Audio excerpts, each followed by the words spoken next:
Skoda's third generation Fabia supplies the efficiency, the technology and the bit of extra class its predecessor was lacking. Practicality and value remain its strongest selling points, but this time round, sense and sensibility aren't the only reasons you might want one.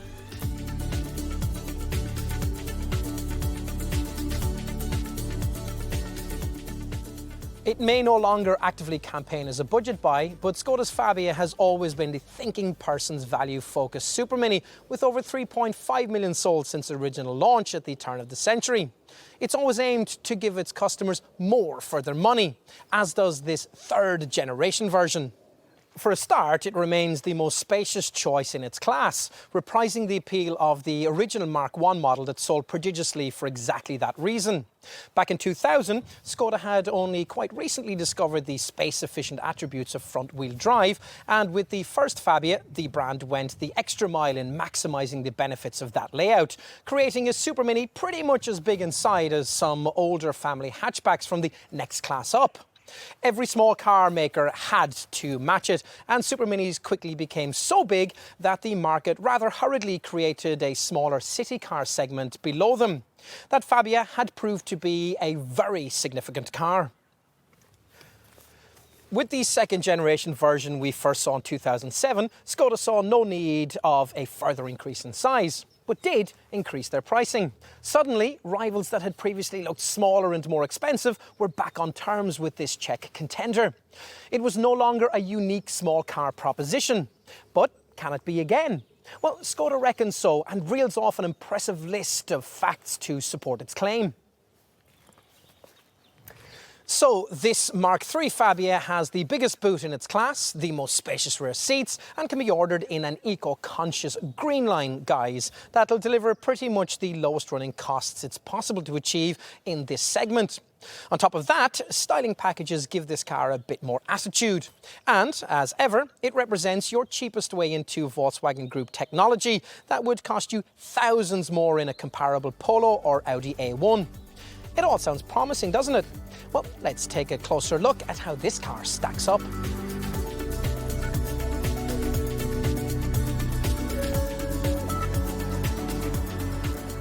Let's start with probably the key nugget of information you need to know about this third generation Fabia when it comes to the question of driving dynamics.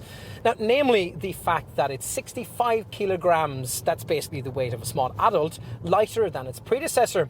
Now, you might expect that to make a little bit of a difference in the way the car drives, and sure enough, it does. Now, if you're familiar with the previous version, you'll find this car turns into corners a bit more sharply, enabling you to make the most of the extra grip delivered by this improved design's wider track. Plus, of course, every little helps when you're not overburdened with horsepower.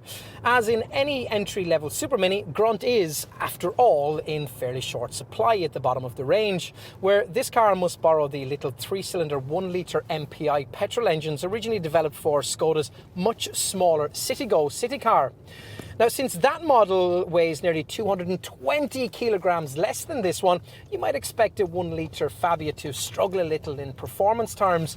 Just 95 newton-meters of torque isn't, after all, very much when it comes to lugging about a car with a total weight of over 1.5 tons. So it proves there are two 1-litre MPI Fabia options, delivering either 60 or 75 PS. Now, whichever you choose, frequent use of the 5-speed gearbox lever is necessary if you're to maintain rapid progress, particularly when the car is either fully loaded or traversing a steep incline. Still, if all you're really going to do with your Fabia is most of the time trek to the shops and back, the entry-level engine might well suffice. In the 60 PS version, 62 miles per hour from rest takes 15.7 seconds on the way to 99 miles per hour, while the pokier 75 PS version improves those figures to 14.7 seconds and 107 miles per hour.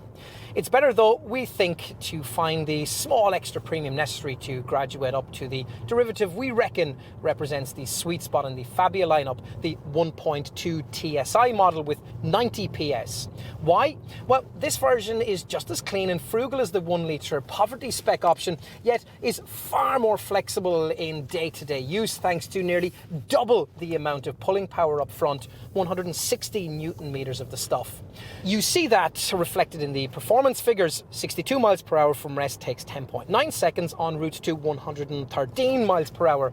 But most of all, you'll feel it in everyday motoring, where there's no need to row the car along with the gear lever. It'll be much more comfortable and refined for motorway travel too. If you will be undertaking a few longer journeys in your Fabia, then the pokier version of this 1.2 litre TSI engine might be worth considering, the one with 110 PS on tap. Now, Skoda said at this third generation Fabia's original launch that they wouldn't be bothering with a hot hatch VRS variant this time round, so this top TSI represents the quickest form of motoring available in this car for third generation model buyers. True enough, 62 miles per hour is dispatched in 9.4 seconds en route to 122 miles per hour. But I can't imagine anyone wanting to go any faster than that in a Fabia. More relevant information when it comes to the 1.2 TSI 110 PS derivative is that it's the only petrol model you can have with an automatic transmission. In this form, it gets the Volkswagen Group's most modern 7-speed DSG gearbox, in contrast to diesel buyers who must have the older 6-speed DSG box if they choose automatic transmission. And on the subject of diesel engines, well, unusually for a supermini, they're actually quite relevant for this model. Usually when it comes to vehicles this small, we tend to question the merits of paying a diesel price premium. After all, it's extra expenditure you won't normally get back unless you regularly complete the kind of high mileages that tend to be pretty foreign to this class of car. But then, Skoda buyers in this segment often don't really conform to the norm. Go to the classifieds and you'll come across a vast number of Fabia diesels with well over 6 figures on the clock. Typical Fabia buyers, in other words, really do drive their cars. That's why the black pump-fueled TDI versions of this car play more than a mere cameo role in the model lineup. Diesel buyers get a choice of 3 versions of the Volkswagen Group's familiar 3-cylinder 1.4 TDI unit. There's an eco-focused green line model with 75 PS, the 90 PS variant I'm trying here, and a 105 PS option if you really need a bit more grunt. But we think this 90 PS model will be sufficient for the needs of most. It's a flexible thing with 230 Newton meters of pulling power and makes 62 miles per hour in 11.1 seconds on the way to 113 miles per hour. So it's only a second and 7 miles per hour shy of the TDI range topper. Now, once you've made the right engine choice, you'll get yourself undemanding transport that on occasions can offer up a few driving rewards. Despite the addition of an XDS Plus electronic differential system that aids corner turning, these benefits won't really manifest themselves if you're the kind of person who likes to drive on your door handles. But then, if that's your preference, you probably wouldn't be looking at a Fabia in the first place. Typical buyers of this car rightly place more emphasis on ride and refinement, areas where this third generation version really shines. The ride bit would probably have been further improved if the designers of this Mark III model had had access to the Volkswagen Group's latest MQB chassis.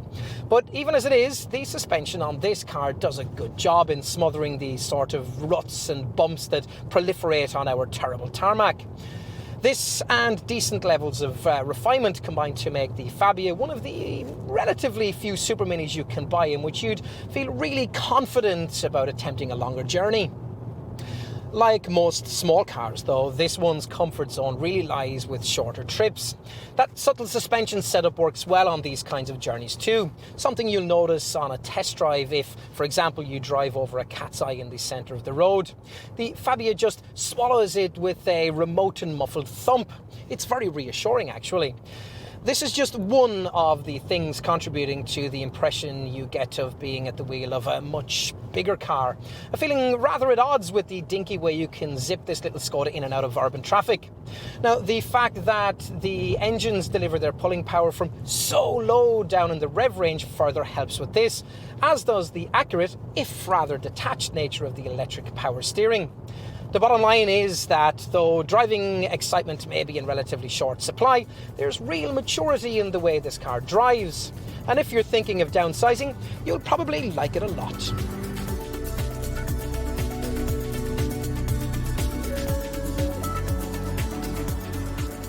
This third generation Fabia apparently ushers in a fresh era in Skoda design.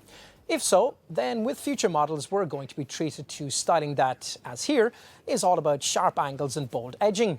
Inspired by the brand's popular Monte Carlo model of the 1930s, it features a crisply contoured bonnet that flows down into a smarter front grille and headlamp layout, supposed to emphasise the increased width of the car.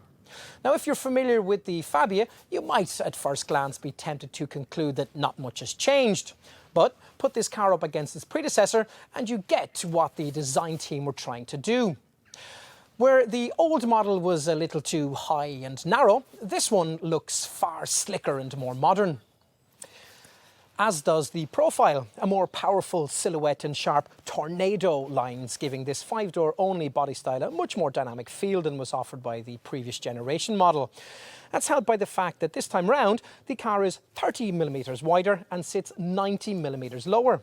Stylist Josef Kaban, a Slovakian who studied at the Royal College of Art in London, was aware that unlike the first and second generation Fabias, which served as the entry point to the Skoda range, this third generation version had the little Citycar below it and could therefore be a bit more expressive in its design.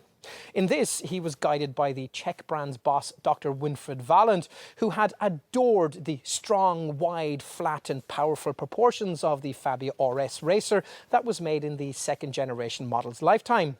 When it came to this Mark III design, it was demanded that the same sort of look be duplicated in a much sportier looking Fabia, a car that would attract younger customers while still keeping traditional clients happy. Is this exactly that? Well, many target owners may think so. The angular shape that Skoda has worked into the flanks avoids the slab-sided look this kind of approach can often deliver. And there are some nice touches, like the trailing edge of this rear door and these kicked-up rear quarter-light windows. Now, there's also an estate version that looks just as good.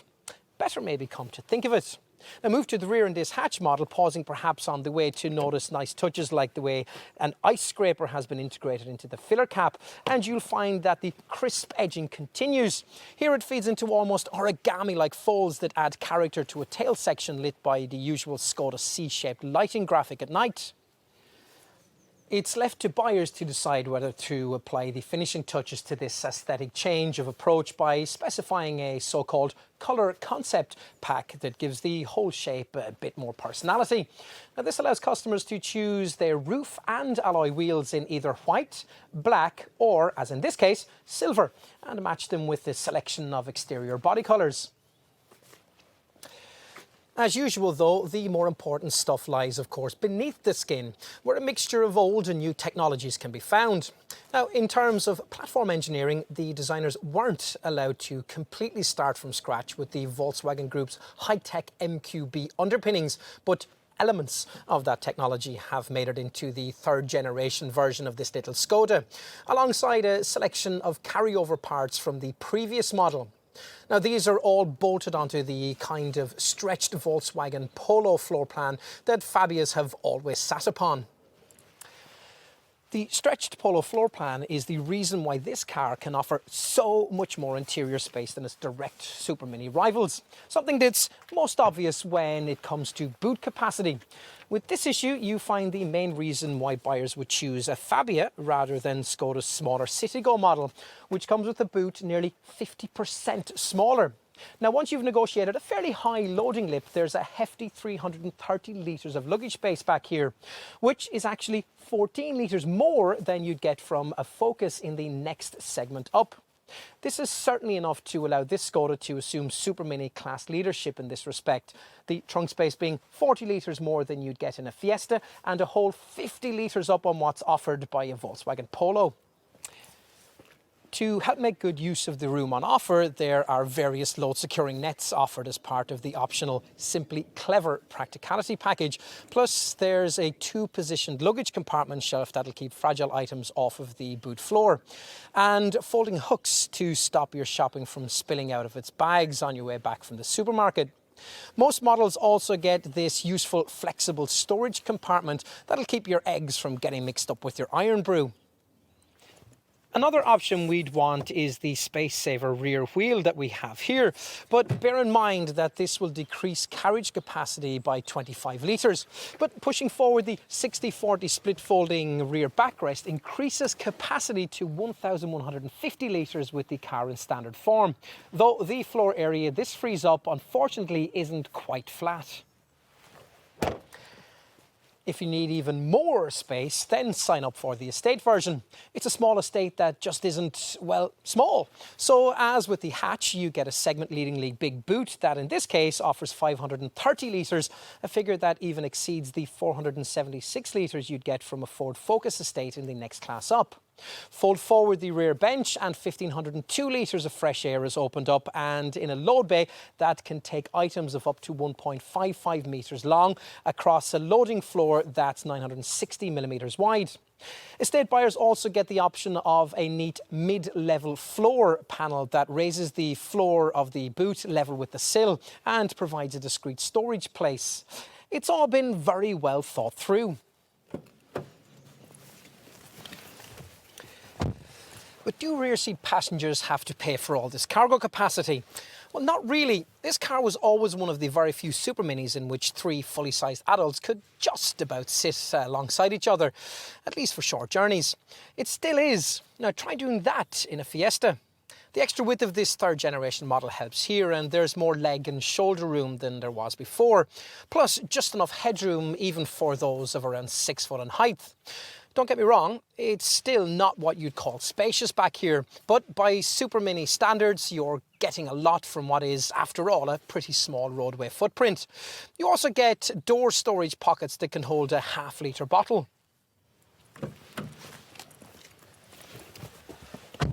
There's plenty of space up front too, especially for elbows and shoulders, and it's easy to find an ideal driving position thanks to reach and rake adjustability for the steering wheel, and there's a height adjustable seat. Now, on first acquaintance though, what you're more likely to notice are the improvements Skoda has made to cabin architecture. Now, the Czech brand's designers are hobbled a little here by the Volkswagen Group's need for them to create something slightly less plush than you'd find in a more expensive Polo. But within the restrictions of that approach, they've done reasonably well. Okay, so you can forget about chrome trim and soft touch plastics, but as a supermini buyer, you may quite justifiably conclude that you don't really need all of that kind of thing anyway. What's more important is that the fabrics, the dash trim and the functionality of the switchgear all feels that bit more expensive than before. Pretty much everything has been redesigned. Now, the handbrake, the gear lever and the interior light switch being the only real carryovers from the previous generation model. Since that car was introduced back in 2007, supermini buyers have become a bit more demanding in the style and personalisation options they expect from a model like this. Skoda's response here is to offer the option of this decorative dashboard panel, which at extra cost can be specified in either black, piano black, or as in this case, piano white. Now, the white finish certainly lifts the otherwise sombre cabin atmosphere a bit, as does this model's optional jeans blue seat fabric. Now, around this decor panel sits the other main interior change, the addition of this neat infotainment colour touchscreen, delivered in either 5 or 6.5 inch sizes, depending on the trim level you decide upon. Now, it covers trip computer, stereo and car status functions, and even offers space for you to store personal pictures or download a range of apps. What it doesn't provide is a sat-nav option, but then that's the kind of thing that savvier buyers now access through their smartphones. Something now easier to do thanks to the mirror link feature you get with most models, which allows your Android handset screen to be replicated on the central display. Now, Skoda's designers love mirror link because it gives owners a chance to feel a closer connection with their car. Think about it. When you first buy a smartphone, it's a pretty soulless, sterile thing, but after a while it becomes wholly personalised to you. Your sounds, your pictures, your movies, your contacts, and so on. Skoda want the Fabia, by extension, to become a bit of you. Talking of smartphones, I like the way that the optional Simply Clever Practicality pack I mentioned earlier gives you a neat slot to put yours into. And you might want to use that handset in concert with another option, the SmartGate feature that enables you to use, display and store selected vehicle data upon your Apple or Android device. Now, I touched on cabin storage. There's plenty. Though the previous model's double-decker glove box hasn't been carried over, the compartment that remains is still of a decent size. And there are hidden drawers under the front seat, plus the expected couple of cup holders near these useful credit card slots in front of the gear lever. As for other storage stuff, well, there are properly large door pockets that can take a 1.5 litre bottle and are designed to take the dedicated high visibility vests that European motoring law now requires. These can also incorporate this tiny optional waste bin. You also get nice touches, an overhead compartment for your sunglasses, an armrest storage box, and this useful parking ticket holder clip on the inside of the right-hand A-pillar, and the option of tiny storage nets on the side of the front seats for smaller items you want to keep close at hand. Someone's thought this through.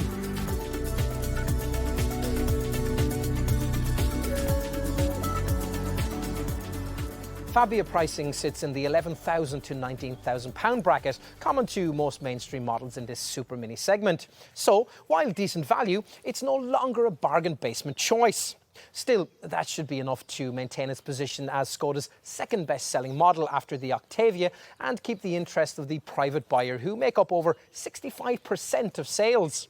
As ever, there's a body style choice between this 5-door hatch or, for a premium of just over £1,000, a smartly styled estate. Within the Fabia range, the choices you'll have to make aren't too difficult. Now, we'll start with trim. We'd suggest you find the small premium Skoda asks to progress from the entry-level S specification to the plusher SE level. Now, as I'll explain in a minute, it's well worth doing so. As for engines, well, unless you'll be covering high mileages, the petrol options will probably be your first port of call. Now, if you're shopping for this car at SE level, it's only around £600 more to graduate up from the feeble 1-litre MPI variant to the 1.2-litre TSI 90 PS model with identical running costs and nearly twice as much pulling power. Tick that box too, and you'll have hit the sweet spot in the lineup.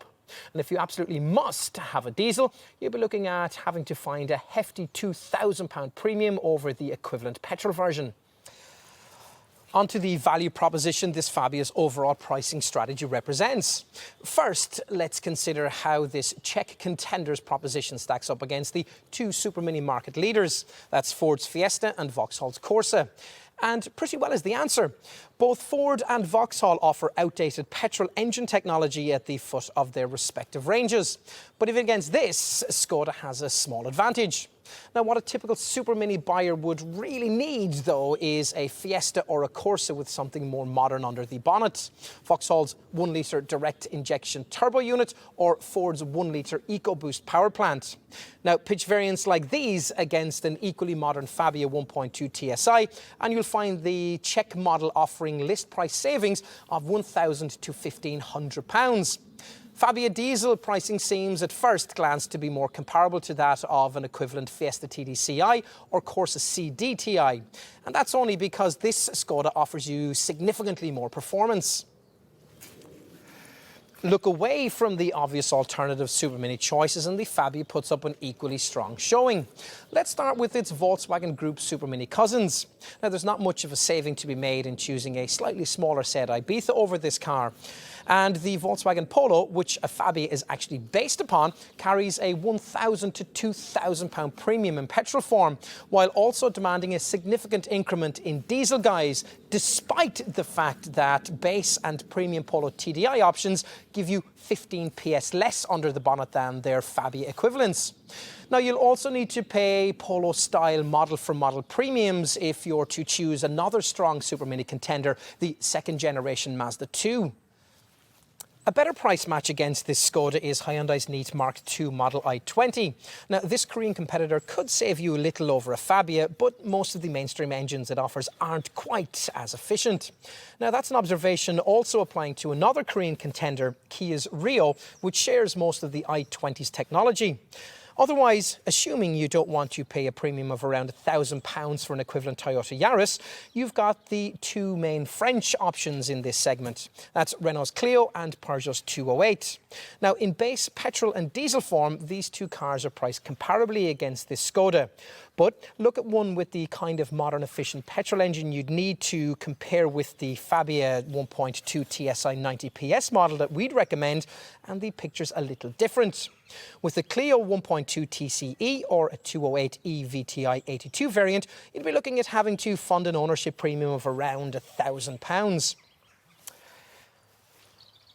If, having considered all of that, you conclude that it is a Fabia that you really want, then you're going to need to know just how generous Skoda has been with the standard spec. So, let's see. Even entry-level S models get body-coloured door mirrors that are powered and heated, a height-adjustable driver's seat and a stop-start engine system. Now, there's also a 5-inch colour infotainment touchscreen from which you can control a DAB digital radio, USB and SD card compatibility, and also you get a Bluetooth connection for your phone. Most buyers, though, will want to find the small extra premium necessary to get themselves into an SE variant that will come much better equipped. Additional features at this level include 15-inch alloy wheels, an alarm, air conditioning, rear parking sensors, a trip computer, smart chrome and leather touches around the cabin, and a speed limiter to help you preserve your licence in roadworks or urban areas. Now, you also get a larger 6.5-inch display for the infotainment touchscreen, from which you can access a higher quality 6-speaker stereo with Archimedes sound. From this level, a clever mirror link function also enables you to duplicate the functionality of Android phones on the screen too. If you want to go further, then the top of the range offers a choice between either the plush SEL trim level that we're trying here, which gets things like keyless start, climate control, a multifunction steering wheel and cruise control, or the more dynamic-looking Monte Carlo models, which come with features like smart black alloy wheels, tinted glass, a black interior featuring sport seats with multicoloured stitching, and a full-length glass panoramic roof. Now, that roof might be an appealing option for buyers of humbler variants. These people may also want to look at extras like front fog lights, auto headlamps and wipers, and possibly a removable tow bar. Now, satellite navigation, though, is missing, a casualty of apathetic buyer take-up in the previous generation version of this car. Skoda thinks that many of those wanting it in the future in a car at this end of the market will simply download navigation as a cheap app. They could be right. One key, very affordable option we think you really need to have is the Simply Clever interior storage package, which gives you a useful waste bin, a holder for multimedia devices, and a boot net to stop loose items rolling around. Now, we'd want the temporary space saver rear wheel too. You'll be glad you tick that box if you're ever stranded by the roadside on a wet and windy night. Other practical features include a rubber mat for the boot floor and an integral bicycle storage system. Now, more overt types will be tempted by the colour concept pack that we have here, which gives the roof and wing mirrors bespoke paintwork, in this case, silver. Buyers interested in that will also want one of the decorative inserts you can add to the fascia. In this car, this feature's finished in piano white. Now, on this model, we've also got the optional Smart Gate feature that enables display, storage and use of selected vehicle data on Apple iOS and Android phones. Now, there's also an option of downloading an MFA Pro app that lets users display onboard computer functions and multifunction display content onto their mobile handsets. On to safety. All models justify this car's 5-star Euro NCAP safety rating with twin front, side and curtain airbags, plus ISOFIX child seat fastenings and the usual electronic assistance for braking, traction and stability control. Now, beyond that, those avoiding the entry trim level also get a clever front assist city emergency braking system that at urban speeds constantly scans the road ahead as you drive for potential collision hazards. If one is detected, you'll be warned. If you don't respond or aren't able to, the system will automatically brake to decrease the severity of any resulting accident. Now, other technology features developed for this car include a driver fatigue sensor and a multi-collision brake system that, after a crash, will try and restrain the car from going on to hit something else.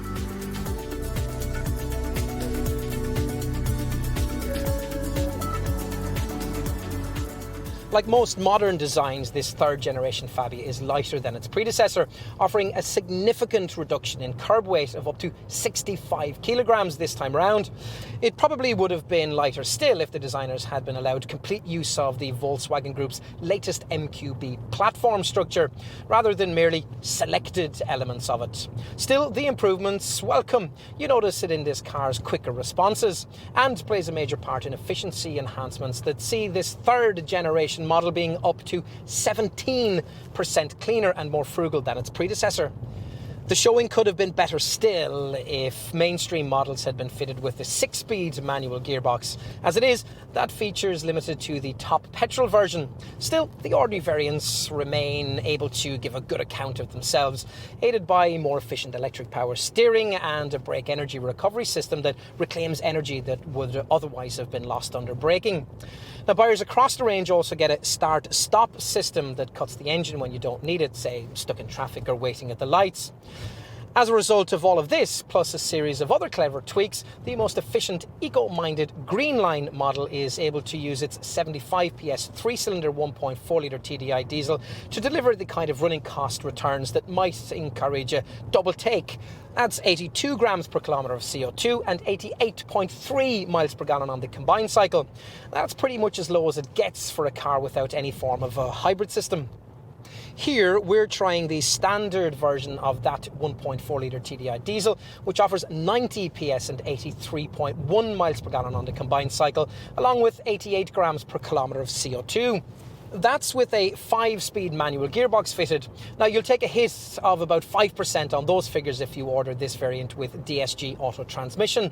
Now, opt for the pokiest diesel Fabia, the 1.4 TDI with 105 PS, and the figures are 80.7 miles per gallon and 90 grams per kilometre. The figures delivered by petrol-powered Fabia variants aren't, of course, as eye-catching, but every model delivers nearly 60 miles per gallon or more on the combined cycle. Yes, even the pokiest 1.2 TSI 110 PS version, which delivers 58.9 miles per gallon on the combined cycle and CO2 emissions of 110 grams per kilometre. This particular version gets the green pump-fueled engine you'll need if you want the DSG automatic transmission option. And you might. After all, the auto alternative makes more sense with a petrol-powered Fabia because with the TSI unit, you get the more modern 7-speed gearbox that actually slightly improves your running cost returns rather than, as with the TDI, slightly diminishes them. If you are considering a petrol Fabia though, we'd suggest that you start your search by looking at the entry-level 1.4-litre TSI engine, that with 90 PS. In this guise, the car delivers 60.1 miles per gallon on the combined cycle and puts out 107 grams of CO2. Returns impressive enough to pretty much match those you could expect from the far feebler entry-level 3-cylinder 60 and 75 PS 1-litre MPI models. And since the base 1.2 isn't much more expensive to buy either, the only advantage we can see in choosing the smaller engine would lie in the 1-litre MPI unit's lower insurance groupings. These do admittedly increase at 1.2-litre level. You're looking at Group 8E rather than the 2E or 4E ratings you'd have with the 1-litre models. And that could be a factor for some younger drivers.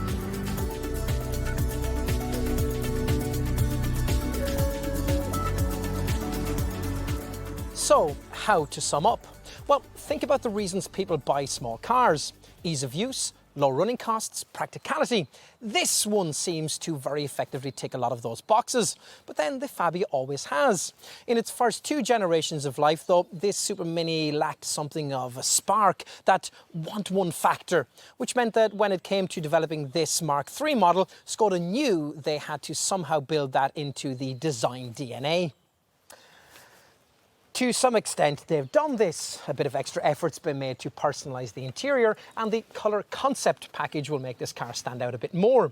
It is as trendy, in other words, as it now needs to be, even though ultimately the recipe on offer here is much the same. You still won't be buying this car to make a fashion statement or to impress the neighbours, and you certainly won't buy it to corner on your door handles. Fabia customers tend to be beyond all of that sort of thing. Instead, in this Skoda, they'll recognise a sensible, state-of-the-art supermini in every way fit for purpose in an increasingly demanding modern world. Of course, it ought to be. As part of the Volkswagen Group, Skoda has access to some of the finest vehicle technologies going, many of which are showcased here. The Fabia doesn't make a song and dance about this cleverness, but look beneath the unassuming surface and there's a highly accomplished package that's only made more appealing by the price. It also helps that the Czech brand has at last completed the job by giving this car the modern, efficient engine lineup it's always needed. True, the end result may not be the car you always dreamed of owning. It could, though, very well be the one you actually need.